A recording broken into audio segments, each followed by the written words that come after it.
Queridos televidentes, les doy la bienvenida a una nueva emisión de su programa Palestra para la carrera de Comercio y Finanzas Internacionales de la Facultad de Especialidades Empresariales de la Universidad Católica de Santiago de Guayaquil. Es un agrado compartir con ustedes el tema de esta semana, en el cual abordaremos la propaganda. En ciertas ocasiones el término propaganda es utilizado en un contexto muy amplio, lo cual nos puede llevar a confusiones en cuanto a conceptos, herramientas y aplicaciones. Es por eso que hoy conoceremos en qué consiste la propaganda y cuáles son sus límites. Para tener una idea mucho más clara sobre este interesante tópico, los invito a observar el siguiente reportaje. En esta emisión de Palestra TV abordaremos los significados de propaganda, marketing político y publicidad, definiciones que muchas veces se desdibujan y se confunden en una sola. ¿Qué es el marketing? Nosotros debemos entender el marketing como un proceso. Esa es la primera forma de que se evite tanta confusión como existe en los actuales momentos, que lo confunden con venta, con publicidad, etc. Si definimos el marketing como un proceso, debemos indicar que el marketing nace con una oportunidad de mercado como primera parte, es decir, qué necesita la gente. En segundo lugar de ese proceso, debemos, con esa información de qué necesita la gente, definir un producto, un servicio o una mezcla de ambas cosas. Incluso hay algunos que ponen también las experiencias como parte del producto. Una vez que hemos hecho eso, definir un producto en función de las necesidades de la gente, tenemos que ir a otra etapa que es la de comunicación, porque a nadie le interesa tener un producto que satisface una necesidad si no lo conocen, entonces necesitamos comunicarlo. Al hablar de comunicación, que es la tercera parte de este proceso, vienen algunas confusiones porque se estima que solamente es publicidad, pero la publicidad es una parte importante de esta fase de la comunicación. Luego que lo hemos comunicado, entonces viene una parte de venta y distribución, porque un producto puede ser necesario, la gente puede enterarse de ese producto, pero si no lo encuentra en la percha de la tienda o en el supermercado, o no se lo van y lo venden, no sirve de nada. Entonces, la otra fase es la de venta y comunicación. Y la última parte es una parte de control de la gestión de marketing, ¿no? Saber si estamos llegando a los objetivos. Entonces, este proceso, que es oportunidad, producto, comunicación, ventas, distribución y control, nos ayuda a identificar muy bien el marketing como un proceso, que es un concepto moderno de marketing. ¿Qué es la propaganda? La propaganda siempre se refiere a mensajes persuasivos vinculados a una ideología, ¿ya? En el caso político, vinculado a una ideología política. ¿Cuál es el objetivo? Depende de cuál es la necesidad en ese momento del grupo político. Normalmente lo vemos vinculado a elecciones, entonces estaría condicionado a poder lograr que cierto grupo de personas voten a favor de una determinada causa o personaje, o que se afilien ideológicamente a una causa. Hoy tenemos en nuestro estudio como invitado especial al máster Antonio Tramontana, especialista en gestión de mercadotecnia, consultor en comunicación estratégica y desarrollo político, además de docente universitario en varias prestigiosas universidades del país, quien junto al licenciado Leonardo Pesantes, investigador y catedrático de nuestra universidad, analizarán este importante enfoque. En esta ocasión estará moderando el espacio el doctor Antonio Santos, experto y director del área de comunicación y marketing de la Universidad Católica de Santiago de Guayaquil. Gracias, María Fernanda. Amigos, vamos a ver el tema puntualizando lo siguiente. La retórica es una disciplina que hace 2000 años entró en crisis, básicamente porque el compromiso del bien decir se distanció del compromiso de decir la verdad. Si nosotros hablamos de la propaganda, del marketing político, que sería como el compromiso de bien vender una campaña, bien vender a un candidato, una propuesta, al mismo tiempo, ¿cuál es el compromiso del marketing político y la propaganda, más allá de vender bien una campaña o a un candidato? Leonardo. Bien. Esta es una cuestión de tácticas de persuasión. Hay un candidato y la función del marketing en este contexto sería la de presentar los mejores atributos del candidato. Aquí hay dos opciones. Una opción es enfatizar las buenas cualidades, la otra opción es disimular los errores, los defectos, ¿verdad? Y aquí ya comenzamos a hilar muy fino, ¿verdad? Porque tendríamos que discutir, y quizás este no sea el espacio para hacerlo, la diferencia entre omitir y ocultar. Pero en todo caso, una propaganda política solamente tiene un objetivo: convencer a los votantes, por ejemplo, de que esta es la persona que mejor se ajusta a sus requerimientos, a sus necesidades, a sus aspiraciones, a sus ambiciones, a sus sueños. Esa sería la función básica. Antonio, el objetivo es ganar.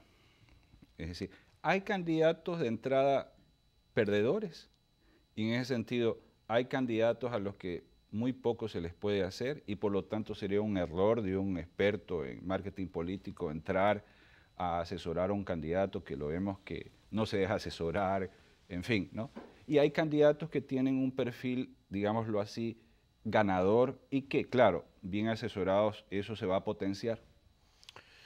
Si pudiera ese marco ponerlo en un buen ejemplo, me remitiría a las elecciones del 2006. Un candidato ganador, sabemos quién era hasta el 2006, y un candidato perdedor, sabemos quién era en ese momento. ¿Qué sucedió? Que el perdedor pasó a la segunda vuelta y al favorito lo desplazó. Luego, estando en la segunda vuelta, al favorito que le tenía ventaja, lo desplazó y hoy es el presidente de la República del Ecuador. ¿Eso qué significa bajo el concepto ya propiamente de la praxis? Que justamente se juntan determinadas variables que permiten que un candidato bajo ciertos estamentos y bajo la ayuda justamente del mercadeo político en base a la comunicación pueda ir ascendiendo. Pero como muy bien se lo definió, bueno, ¿cuáles son las variables? En ese momento las variables en el país estaban muy claras, representadas por lo que muy bien se hizo metodológicamente y simbólicamente para la comunicación de ese candidato, que fue justamente presentar la partidocracia como tal. Entonces el ascenso fue sostenido mientras que aquellos que siendo favoritos terminaron no siendo favoritos y no presentaron lo que verdaderamente representaba justamente en el complemento de la retórica lo que yo quería escuchar. Es decir, si nos vamos al orden académico y queremos ser pedagógicos y didácticos, se definió muy bien en la parte introductoria los elementos básicos. Necesidades, pero las necesidades necesitan ¿qué cosa? Motivos para yo tomar en cuenta a esa necesidad y actitudes.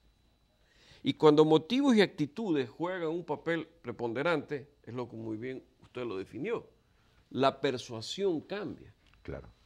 Entonces me invita justamente a tomar esa experiencia. ¿Y qué es lo que pasó? Justamente una reivindicación de lo que antes no conocíamos como ciudadano, que hoy es parte del ciudadano y de todo este empuje social que lo estamos viviendo bajo las comillas de revolución ciudadana. Es tan cierto lo que dice Antonio, que pasó totalmente desapercibido y tiene que pasar mucho tiempo para que la élite pensante caiga en cuenta de que la emotividad reemplazó lo programático. No se hizo necesario desarrollar programas. Ni siquiera fue necesario hablar de la ideología o de alguna manera difundirla o de alguna manera especificarla. Porque todo se redujo a la respuesta emocional, ¿verdad? Una respuesta que parte de estas necesidades que de repente encuentran la promesa de satisfacción.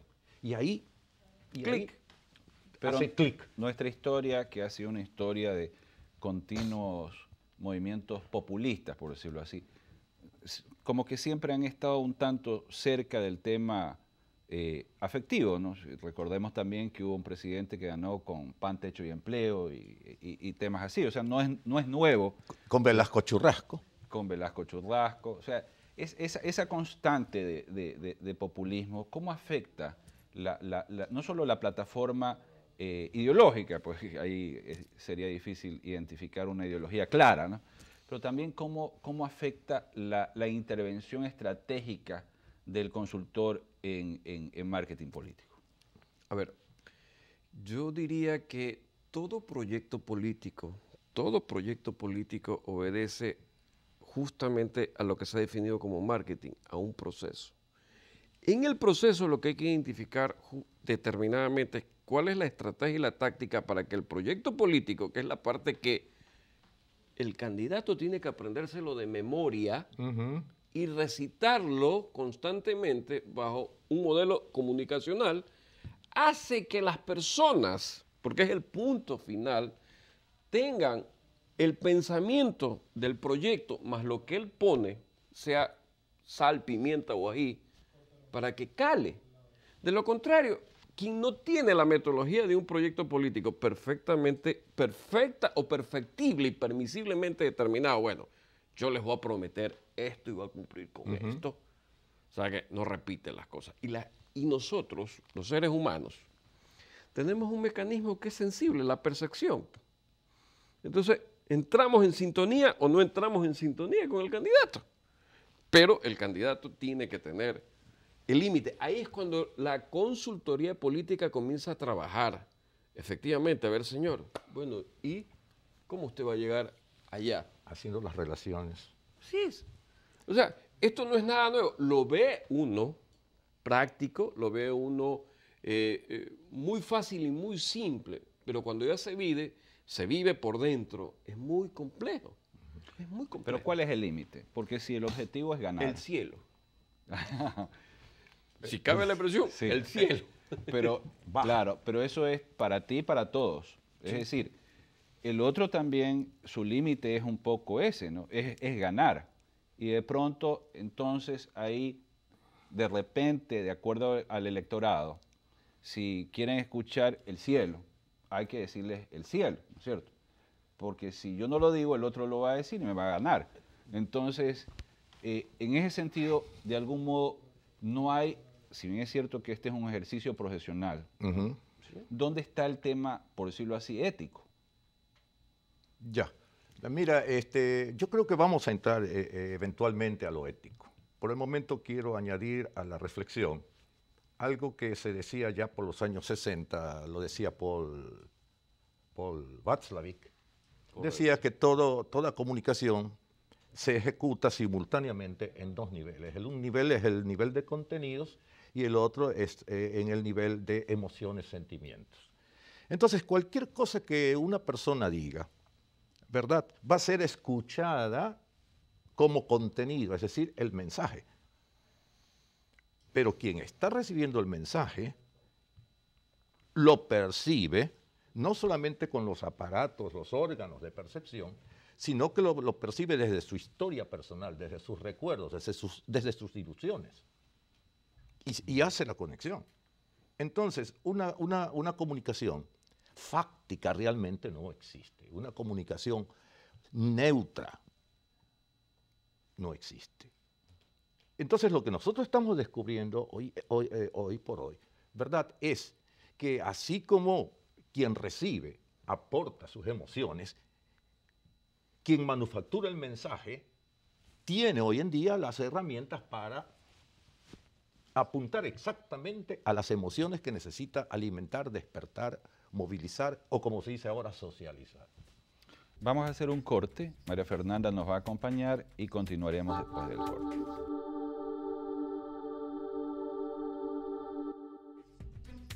En esta segunda parte de su programa Palestra descubriremos más sobre las nociones y aplicaciones de varias terminologías que son utilizadas en comunicación estratégica, publicidad, propaganda política, marketing y marketing político. Para tener una visión mucho más clara sobre estos puntos, les hemos preparado el siguiente reportaje. ¿Cuál es la diferencia entre el marketing estratégico y el marketing operativo?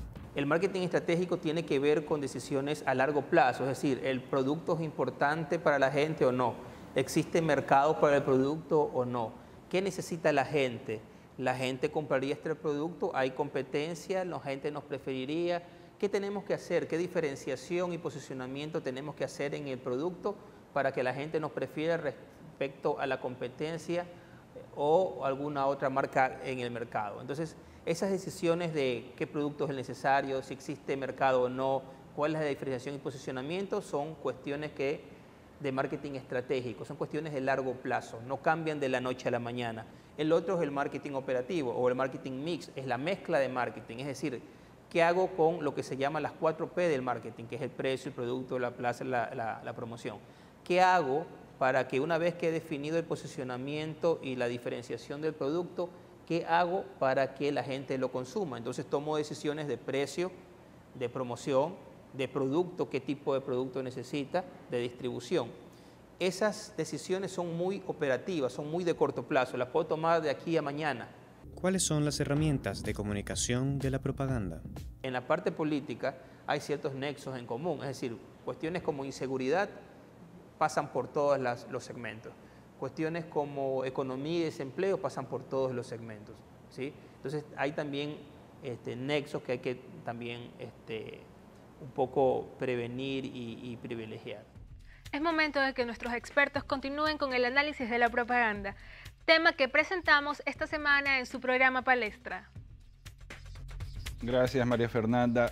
En este texto de Patrick Devlin, Dan Nemo, que es un consultor en estrategia política, dice, y hace una comparación entre los actores, los dramas y los políticos. Dice cosas como, los actores son la parte esencial en cualquier drama. Y ellos muestran a los candidatos como ganadores y perdedores, satisfaciendo un requerimiento del drama. La obligación del actor es actuar. Y recuerdo, por ejemplo, a Ronald Reagan, presidente, actor. Leí hace poco un libro sobre Obama y su campaña, donde en determinado momento tenía que salir con chaqueta, en otro momento sin chaqueta, arremangada las mangas hasta cierto punto en un determinado momento para dar efectos de cierto tipo, ¿no? Entonces, de alguna manera todo esto implica una dimensión importantísima de cálculo, ¿no? De cálculo y de no improvisación, porque entonces la improvisación puede ser peligrosa. ¿Dónde queda un contacto, por decirlo así, sin cálculo? ¿O no es posible el tema de tener una suerte de honestidad, si es que planteamos el concepto del cálculo como un prefigurar ciertos objetivos y tratar de alcanzarlos a cualquier precio, dependiendo, bueno, el fin justifica los medios?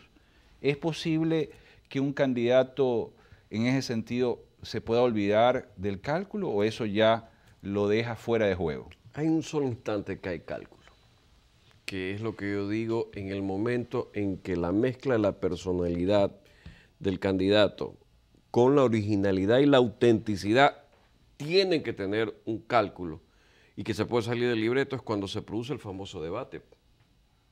En el debate no hay sino los elementos que, calculando el escenario, se puede decir, esta puede ser la tendencia, pero ahí hay el aporte individual. Entonces, aquí existen los clásicos ejemplos como álceme la mirada, que es lo que se ha justificado a lo largo del tiempo, que fue uno de los elementos, una de las variables que hiciera en su momento que el doctor Rodrigo Borja pierda la presidencia. Pero es ahí ese cálculo del momento, de la precisión, porque no estaba en ningún libreto. Y se ven a lo largo del tiempo, justamente en el famoso debate, donde ya en el momento preciso, cada uno de los candidatos tienen que verter todo lo que han aprendido en conocimiento y en praxis, porque el otro también tiene argumentos y fundamentos, y es ahí donde se da justamente la derivación de que la premisa que se ha planteado no va por la honestidad, sino que va por la personalidad, el temperamento, el carácter del individuo, justamente cuando tiene que improvisar y ser original. O sea, yo pongo un ejemplo, si usted me permite. ¿Sí? Si en un momento determinado, un candidato asegura o quiere asegurar sus encuestas como un elemento de victoria, y si un candidato es muy original en su forma de ser o auténtico, le voy a decir, sí, las encuestas están en tratamiento, como en tratamiento. Sí, unas tratan y otras mienten, y se acabó, y lo derivó. Y se acabó. Ahí viene la mezcla de cómo una verdad la puedo transformar en mentira. Y discúlpenme que me he tomado ese tiempo porque es un ejemplo de autenticidad de un candidato. De saber que está en un momento ante una derivación de victoria del otro para convertirse y ¿sabe qué? Se acabó el tema ahí. Yo creo que lo que tú dices es... no, tranquilo. Yo creo que lo que tú dices es sumamente importante. Sin embargo, hay una pregunta que queda todavía sin responder, ¿verdad? Se dio a entender que el candidato se presenta, se acomoda la camisa, se sube las mangas porque va a tratar de proyectar una imagen de hombre de trabajo o lo que sea y se despoja de la corbata usual y todo lo demás. Aquí tenemos nosotros un serio problema a debatir. La teoría de la interacción social, ¿verdad?, fue la primera que propuso la dramaturgia como modelo de interacción. ¿Qué dice la teoría de la interacción social? Todos nosotros nos vestimos según el sitio a donde vamos. Todos nosotros nos presentamos según si la persona tiene el mismo estatus, un estatus mayor, un estatus menor. Este es un radar que tiene el ser humano, esta es su genética. El ser humano reconoce diferentes escenarios y comienza a comportarse de maneras peculiares dentro del escenario. Entonces acá, cuando nosotros comenzamos a hablar de la preparación de la imagen del candidato, que básicamente esto es lo que se ha tocado acá, lo que se hace es que se lo entrena para el escenario. ¿Cuánto de invención, fingimiento puede haber? Eso es una cuestión muy difícil de determinar. El único asidero que nosotros podríamos tener para decir esta persona no está siendo auténtica en este momento es si conocemos su historia particular, su estrato social, su proveniencia, etc. Es la única forma de decir aquí hay cierto fingimiento. Pero aún en el escenario, ¿verdad? Aún en el escenario, el artista que está haciendo un papel trae su personalidad, trae sus emociones y trae su autenticidad. Y cuando aquí el ser humano también tiene otro radar que le permite decir esto está fingido. No me imagino a esta persona haciendo esto. No me imagino a una persona reaccionando de la manera que él dice que reacciona. Pero que hay entrenamiento, evidentemente hay entrenamiento. Ejemplo práctico de fingido, sin querer fingir.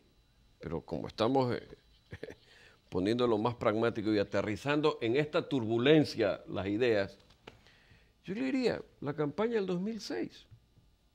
El abogado Álvaro Noboa, ¿qué tenía que hacer con un crucifijo, una Biblia y orar para que alguien que estaba postrado en una silla de ruedas salga caminando? Nunca salió la persona saliendo caminando, pues, que era el objetivo, pero ahí están las diferencias, o sea, conceptuales y pragmáticas de lo que muy bien estamos esbozando. Y yo diría que sumemos un complemento adicional en esto de que por ahora tenemos una discusión en bandas o en franjas equitativas electorales. Hay que citar, la mezcla emocional y racional la maneja muy bien el gobierno simbólicamente. Simbólico. El manejo es simbólico. Y pongamos los ejemplos. La vivienda. ¿Quiénes son los actores de la vivienda? El clásico ejemplo del cómico El Cholito y el señor Bonafón. ¿Cuáles son las dos mezclas? Perfectamente determinadas, bajo un común denominador si hablamos matemáticamente. Y mucho ojo con lo que voy a decir. Nuestra población tiene 3 formas de identificar los mensajes. La primera, para los varones, el fútbol. La segunda, las novelas para las mujeres. Y la tercera, la mezcla de donde todos concluyen, la música. O sea, para llorar, reír o gozar. Vamos a hacer aquí un corte, María Fernanda nos va a acompañar y continuaremos.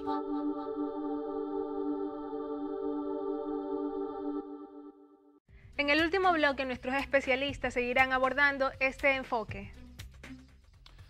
Bien, tratando de hacer un corolario, una síntesis en el tema, ¿cómo podríamos concluir la problemática del marketing político y la propaganda en nuestro tiempo y en nuestro país, ¿no? Porque estamos hablando de que Aquí bueno, no se puede hablar de ciudadanía como se puede hablar en Europa, en fin, aquí estamos hablando de un electorado, entonces son otros los principios también que operan. ¿Cómo podríamos concluir? Bueno, yo creo que sí, brevemente, yo diría que el público consumidor, en este caso consumidor de ofertas políticas, ¿verdad?, debe de entender que se prepara un producto como cualquier otro, se lo presenta en sus mejores fases, desde su mejor ángulo, ¿verdad? Y que como en cualquier otra cosa tiene que aprender a leer no solamente qué hay debajo de la etiqueta, sino los componentes, porque a veces inclusive viene con fecha de expiración. Antonio. A ver, yo diría que como su máxima expresión, este poder comunicacional, que en el fondo es donde se sintetiza todos estos elementos de confluencia, tienen dos pilares fundamentales. Primero, la investigación de mercado. Como esencia, investigar el mercado como es. Y como praxis, ¿qué es lo que ese mercado, dentro del punto de vista de estilos de vida, si cabe la expresión, en este caso aplicada al marketing, es la que hace que sintonicen las cosas? Ahora, las variables las sabemos exógenas. Si no tienes dinero, digámoslo pragmático, no llegas. Porque en esto de aquí, evidentemente que hay una inversión. Y es práctico. No hay nada en este momento que no llegue a conocer o estar en la neurona de los seres humanos si no se ha exhibido. Pero díganme ustedes, ¿cómo ven el poder de las redes sociales? ¿No? Porque ahí también no se necesita una gran inversión y de pronto ahí la estrategia a veces no es tan fácil de controlar, ¿no? Porque como las redes sociales tienen una suerte de vida propia, se puede tal vez generar algo, pero luego controlarlo no es tan fácil, ¿no? Y vemos casos como en lugares donde uno diría, bueno, que la penetración de Internet a veces se dice aquí no es grande, pero Libia, estamos hablando de Egipto, ¿no? ¿Cómo este nuevo elemento no es algo de la irrupción, como de una dimensión de la sorpresa, de algo que tiene que ser pensado no desde los esquemas tradicionales? Natural, porque es la tecnología la que está marcando la pauta. Pero ahí viene el contrapunto, es decir, bueno, las redes sociales ocupan un lugar preponderante donde hay libertades. O sea, hay una variable de libertad. Correcto. Entonces, bajo el esquema de libertad, yo accedo a las redes sociales, los internautas. Pero Libia. Sí, por eso, bajo la libertad, porque mientras me coartas la libertad, más accedo a lo prohibido. O sea, me rompo el esquema. Ahora, libertad también hay en el celular, pero ahí hay un problema. Solo dame lo que yo quiero, porque son mayores los que, teniendo la necesidad de comunicarse de cualquier forma, entre su hogar, el comercio, la industria, pero a mí sí me afecta que tú me mandes un mensaje que no sea el apropiado a lo que yo quiero. Son las diferencias del juego que está en el campo la libertad, pero que al mismo tiempo se segmentan perfectamente para establecer nichos muy determinados y muy pequeños. Sí, pero que es incontrolable. Puede atomizarse. Es incontrolable. Probablemente esto de aquí, que lo hemos definido como el Internet y justamente la comunicación de SMS, yo diría que no son los nuevos dioses, pero tal vez los propios semidioses a futuro de mucha decisión, de muchísima decisión, por una sola cosa. Son así, rápidos, instantáneos, inmediatamente. Y una palabra de precaución. Las redes tienen el efecto de rapidez, tienen un efecto multiplicador, tienen una característica viral, pero se manejan básicamente desde la emotividad. Entonces, si bien es cierto que pueden producir muchos cambios, ¿verdad? Son cambios dirigidos desde la emotividad. Excluye el pensamiento crítico. Eso es lo que estamos conociendo hasta el momento. Pero es una emotividad en todo caso compartida, no tan planificada. O sea, la emotividad de una campaña es calculada puede ser calculada por el jefe de campaña, ¿no es cierto? Y articulada. Debe ser articulada. No, definitivamente. En cambio, a veces esta emotividad, como lo que vemos en Libia, como lo que hemos visto en Egipto, de pronto hasta cosas que se están dando en China, con todo el bloqueo que existe de por medio, ¿no? Es una emotividad ciertamente, pero es menos calculada en un sentido de una perspectiva de poder, desde una perspectiva de poder, sino más bien desde una intervención que trata de ser como un contrapunto con el poder. A ver, interesante el planteamiento en cuanto a poder y en cuanto al contrapunto. Yo diría que bajo el esquema de la comunicación que hoy tenemos, esta situación del mundo árabe transmitido correctamente, y pongo el ejemplo, no quisiera que suceda por el respeto a los países, en China, en Cuba y en Venezuela, cuidado, se convierte en un poder. No debemos olvidar que lo que está sucediendo hoy en el mundo musulmán, que suceda por sus razones, que no vamos a criticarla, pero la vivió China. China la vivió en su momento en Tiananmen, pero no había el desarrollo tecnológico de ahora. Claro. No había las superredes, no había los teléfonos celulares, no había el poder de filmar, no había muchas cosas. Pero hoy por hoy, esto que se está viendo en Libia, que lo veo en Túnez, que lo veo en Yemen, que lo veo en Bahrein, que lo veo en Marruecos, que lo veo en todas partes, ¡ah, caramba! ¿Cuál es el esquema? El mismo esquema que toda la vida el ser humano, dentro de la motivación que puede tener y en su esquema racional, es el cambio, la esperanza, el futuro, pero también la libertad, pues. Y por eso, por la libertad, la historia de la humanidad ya ha hablado de que ha habido, desde la Revolución Francesa, claros ejemplos de que se lucha, se pelea, se muere y se sigue avanzando.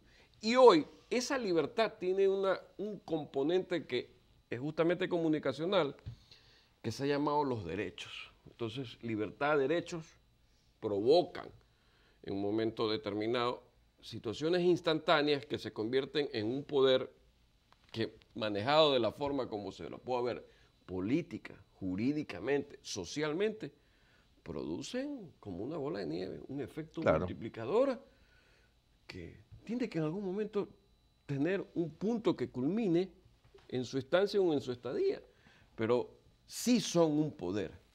O sea, yo sí las interpreto o las percibo como un poder, pero bárbaro. Y que hay que saberlas controlar, por supuesto. Y son imprevisibles. Manejar, por supuesto. Por su naturaleza. Leonardo, Antonio, muchas gracias por su participación, por esos comentarios tan atinados.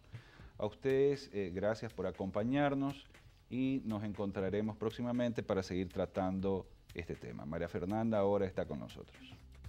Les agradecemos a nuestros invitados, al máster Antonio Tramontana, especialista en gestión de mercadotecnia, consultor en comunicación estratégica y desarrollo político, y al licenciado Leonardo Pesantes, investigador y catedrático de nuestra universidad. Además, al doctor Antonio Santos, experto y director del área de comunicación y marketing de la Universidad Católica de Santiago de Guayaquil, quien por esta ocasión estuvo moderando el espacio, y a ustedes por acompañarnos en la edición de hoy, La Propaganda, de su programa Palestra, correspondiente a la carrera de Comercio y Finanzas Internacionales de la Facultad de Especialidades Empresariales de la Universidad Católica de Santiago de Guayaquil. Les doy la bienvenida a una nueva emisión de su programa Palestra para la carrera de Comercio y Finanzas Internacionales y la Facultad de Especialidades Empresariales de la Universidad Católica de Santiago de Guayaquil. Es un agrado compartir con ustedes el tema de esta semana, en el cual abordaremos la segunda parte del tema La Propaganda. Para ampliar mucho más sobre este tema, veamos el siguiente reportaje. Las propagandas políticas forman parte de la serie de mensajes que las personas escuchamos todos los días. El marketing aparece como una cadena de significantes propuestos con un mensaje, donde se engancha la propaganda política como un engranaje de la estrategia, una pieza que muestra el mensaje de esta. Los argumentos que yo dé van a ser considerados de una u otra manera. Caso concreto, campaña de Bucaram cuando estuvo contra Nebot, segunda vuelta. Toda la estrategia de él estuvo orientada inicialmente al discurso y a mostrarle a la gente lo miserable que era. ¿Te acuerdas de los comerciales con los niños bajo los puentes, con los mocos, todo basura? frente a ese discurso de que yo soy tan miserable, yo entro en un estado de ánimo del resentimiento. ¿Por qué? ¿Por qué yo no puedo estar así? El resentimiento, dentro de este marco de estados de ánimo, tiene que ver con no acepto la realidad que estoy viviendo. Me resiento frente a eso. No tengo paz para poder decidir, sino que entro en un espacio del castigo, del resentimiento. Y cuando yo logro que esa persona esté en ese estado de ánimo, yo traslado a estos personajes del social cristiano y compañeros como los culpables. Y ese argumento sí hace sentido. Y ese argumento hace que la gente esté dispuesta a castigarlo. Y ese argumento hace que la gente vote de una manera diferente. Para Enrique Rojas, esta identificación por la propaganda se da por la generación de contextos. Los discursos están conformados por un problema detectado, el escenario que el político desea manejar y la elección del votante con el que se quiere trabajar. Servio Correa habla sobre las diferencias que existen en la aplicación del marketing político como técnica. Hay quienes hablan del marketing electoral, que es el marketing que se hace solamente para la campaña, y el marketing político, el marketing que se hace una vez sentado en el poder para preservar el poder o no perder el nexo con el ciudadano. El marketing político aparece como una forma de estructurar un mensaje y la palabra clave es necesidad.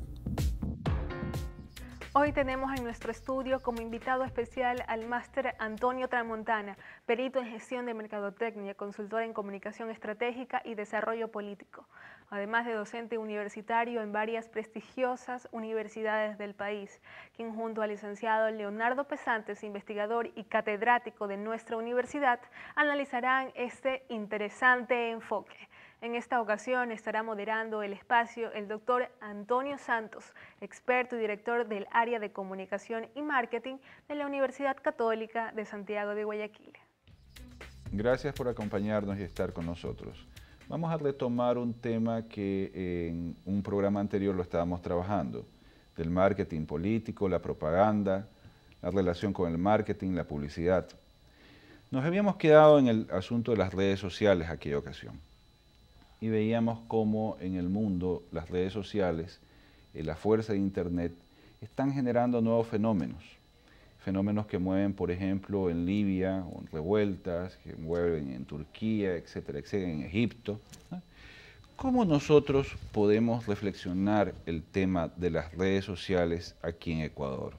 Por una parte, se ha dicho desde hace algún tiempo atrás que la penetración de Internet todavía como que no es muy importante, que hay otros modos que son usados, ¿no? El comité barrial, la cuestión de las movilizaciones, el contacto personal, ¿no? Pero también el concepto de red social no solamente es la red por Internet, que es una modalidad.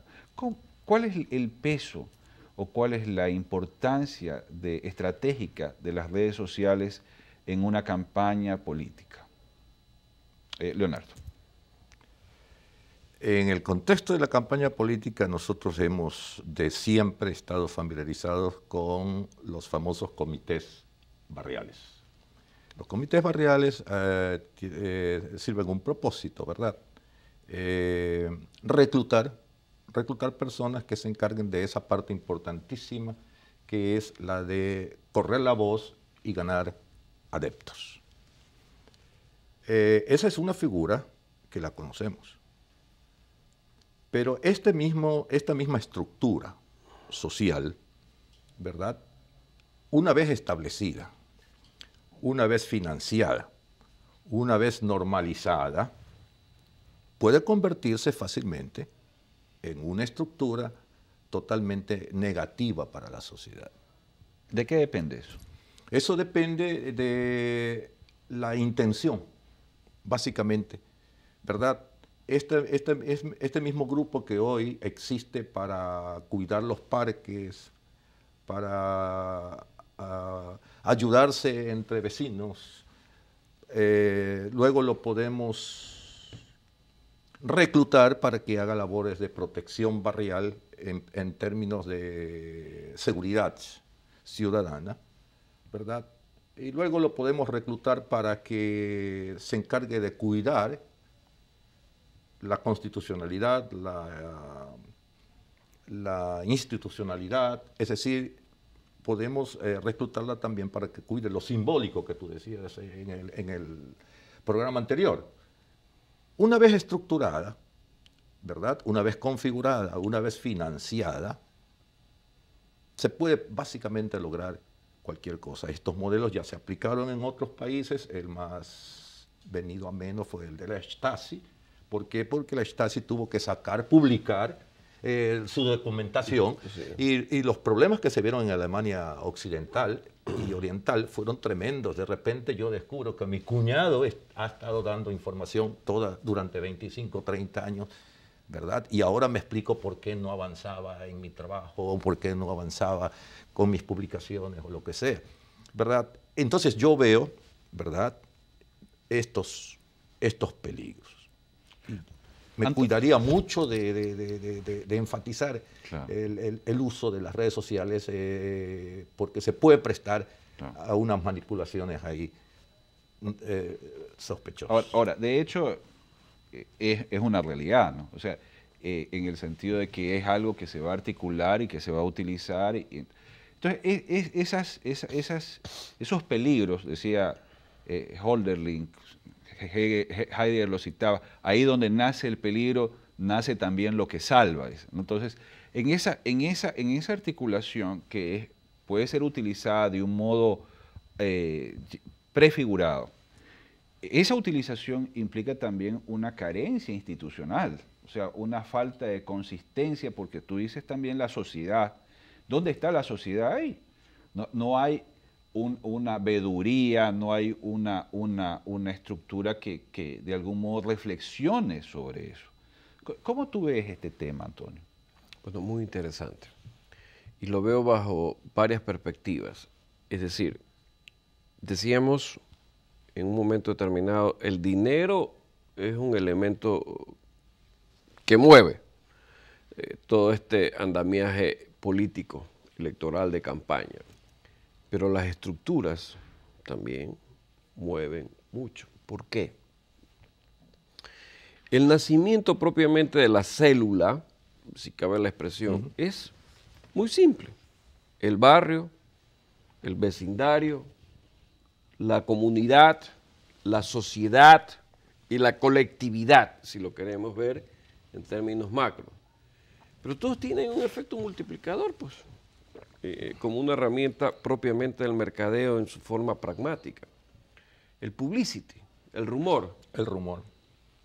Entonces, más fácil originar un rumor desde una célula, multiplicarla, y ahí tenemos prácticamente un bastión.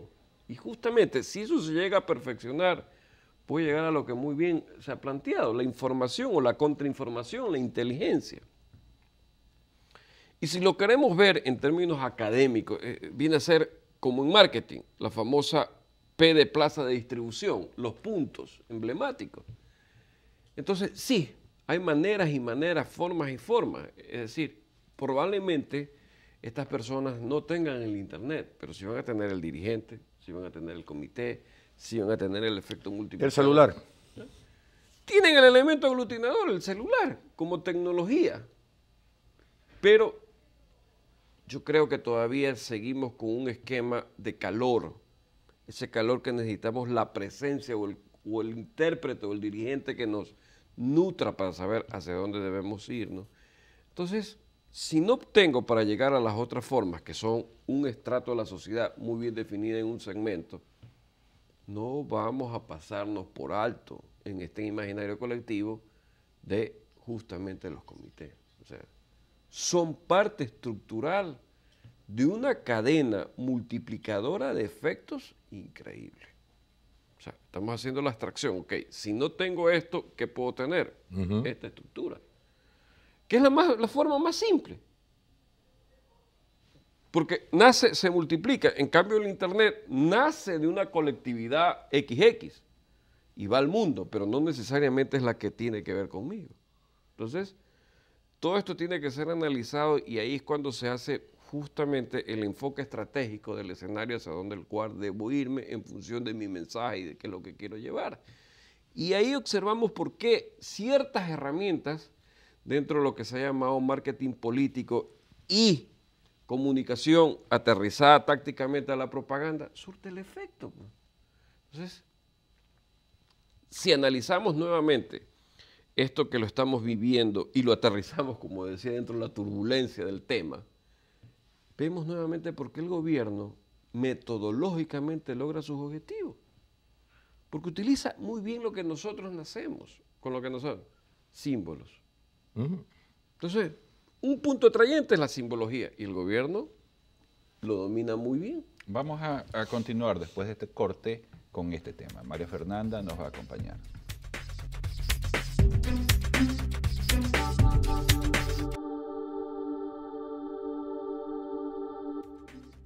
Ya estamos de regreso en su programa Palestra. En muchas ocasiones los términos propaganda política, publicidad, marketing y marketing político crean confusión entre los públicos.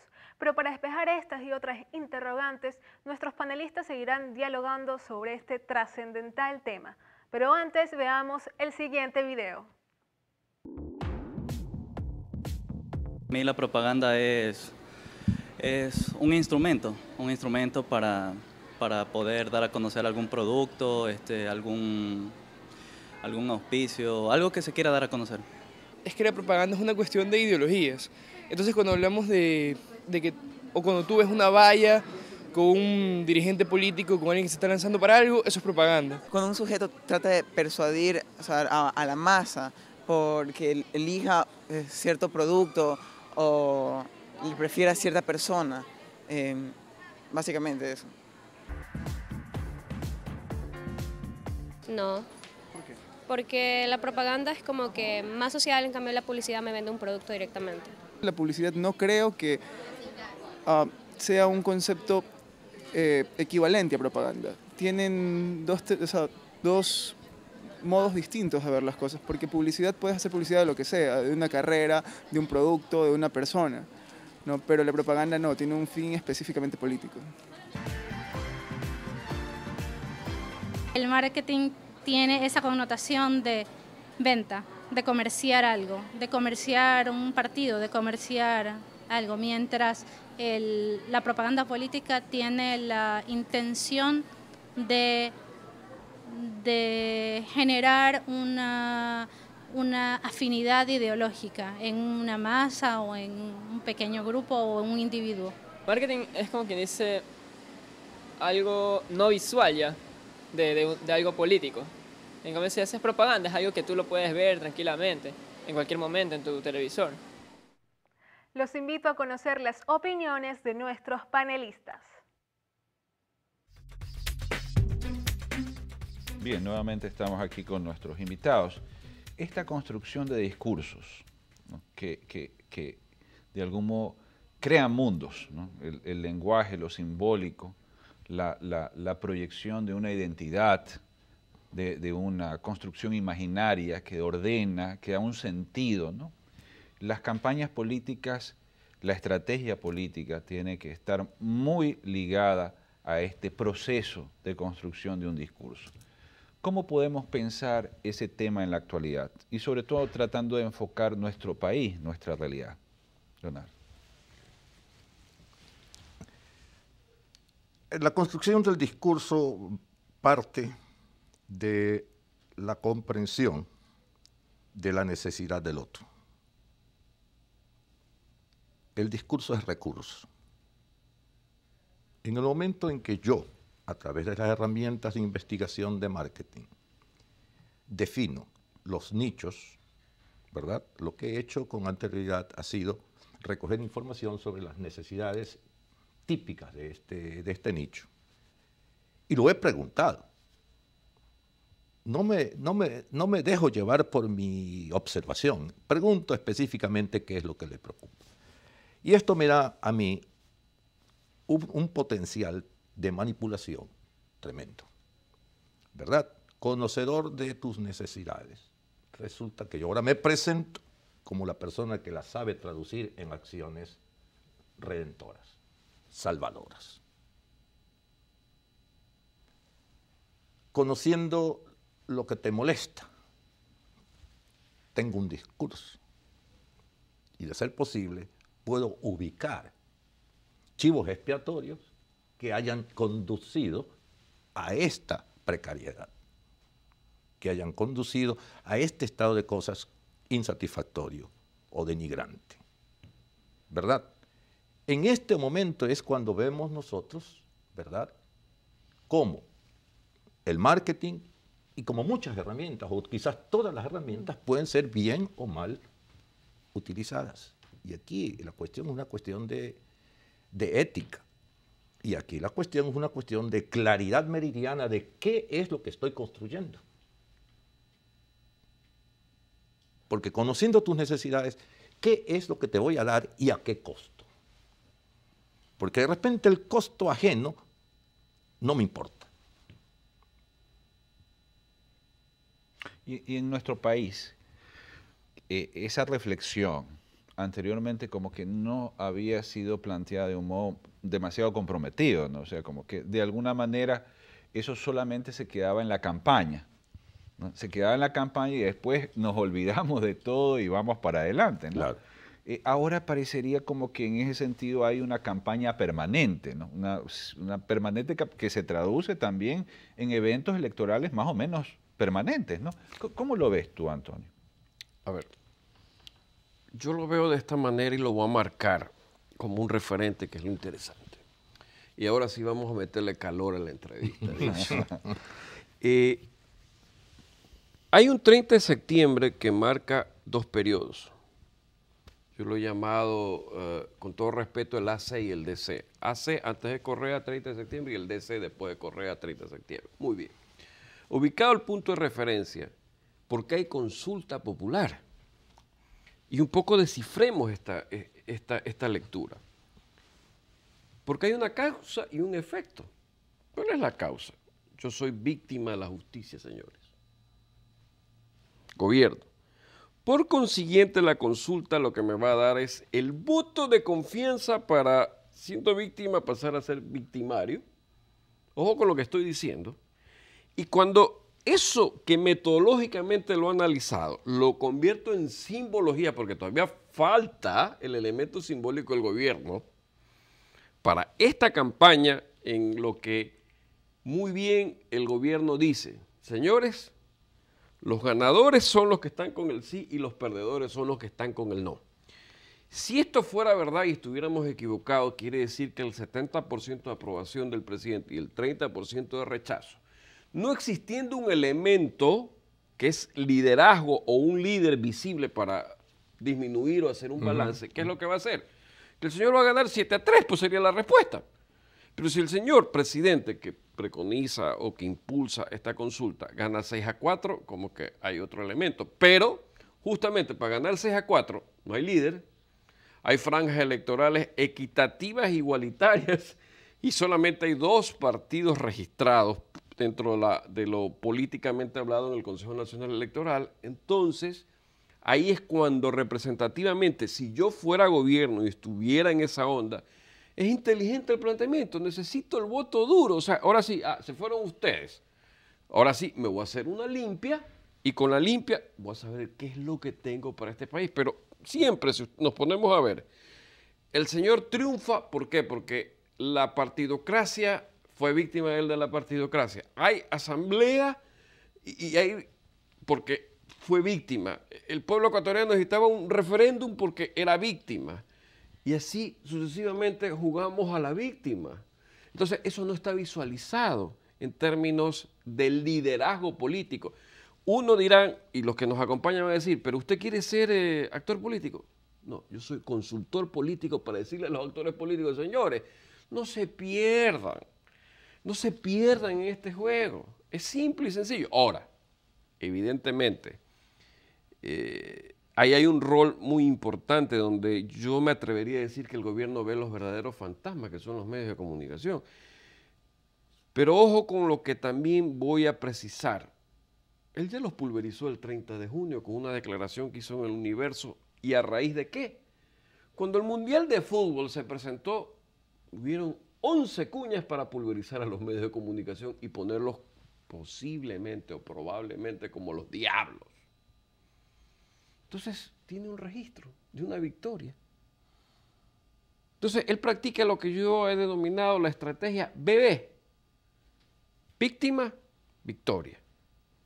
Siempre. Y con un complemento SS. Suena esto muy alemán, ¿verdad? Simbólico, todo es simbólico. Todo es muy simbólico. Bien, vamos a hacer un corte, María Fernanda nos va a acompañar y luego continuamos.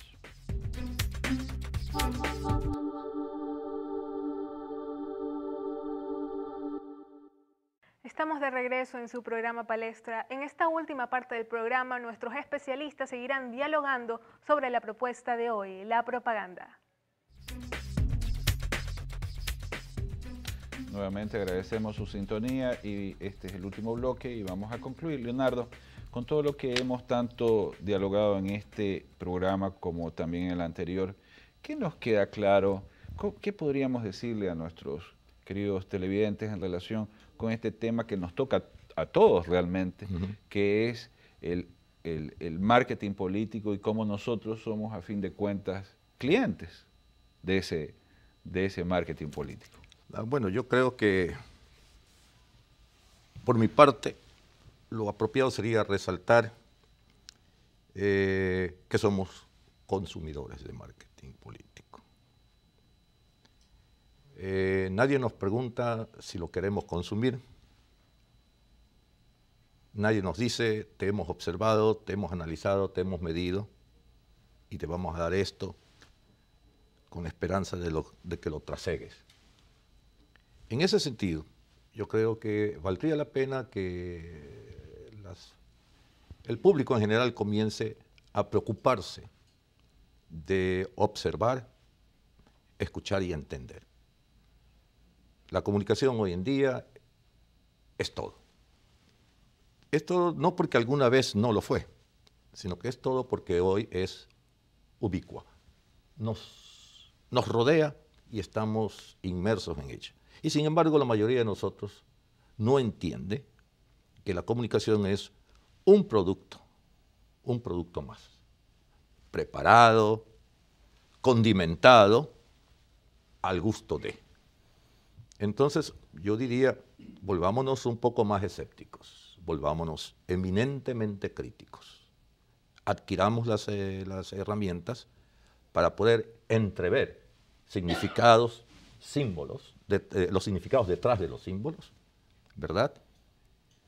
Y crezcamos con un pensamiento verdaderamente abierto que me permita inclusive cuestionarme qué me gusta de esto, qué me atrae de este mensaje.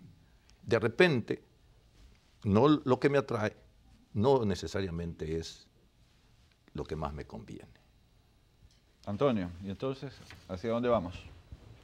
Yo creo que vamos no, veámoslo desde el punto de vista, yo diría, de orden del país. El país necesita una mezcla, un poco de reivindicaciones que se le están dando sociales.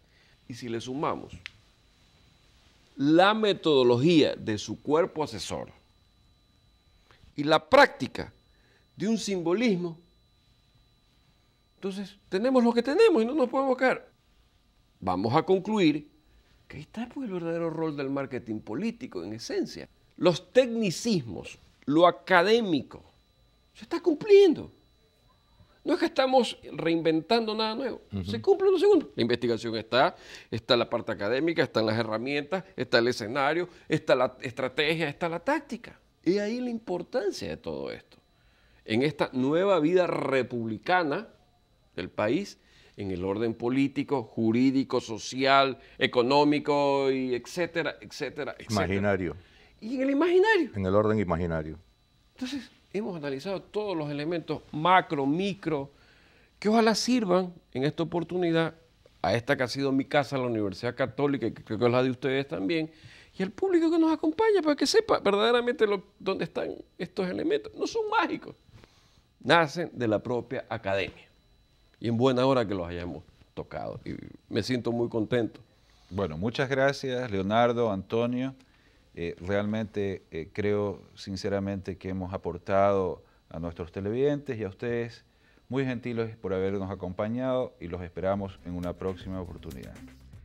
Les agradecemos a nuestros invitados, al máster Antonio Tramontana, perito en gestión de mercadotecnia, consultor en comunicación estratégica y desarrollo político, y al licenciado Leonardo Pesantes, investigador y catedrático de nuestra universidad.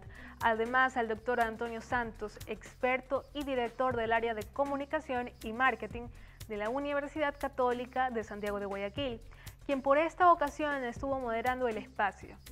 Y a ustedes por acompañarnos en la edición de hoy, La Propaganda, de su programa Palestra, correspondiente a la carrera de Comercio y Finanzas Internacionales de la Facultad de Especialidades Empresariales de la Universidad Católica de Santiago de Guayaquil. También queremos recordarles que a través de nuestra dirección electrónica palestra@ucsg.tv esperamos recibir sus sugerencias y comentarios para conocernos más y compartir este espacio que es Palestra con ustedes. Somos transmitidos a nivel nacional por UCSG Televisión. Nos vemos en la siguiente emisión y que tengan una excelente semana.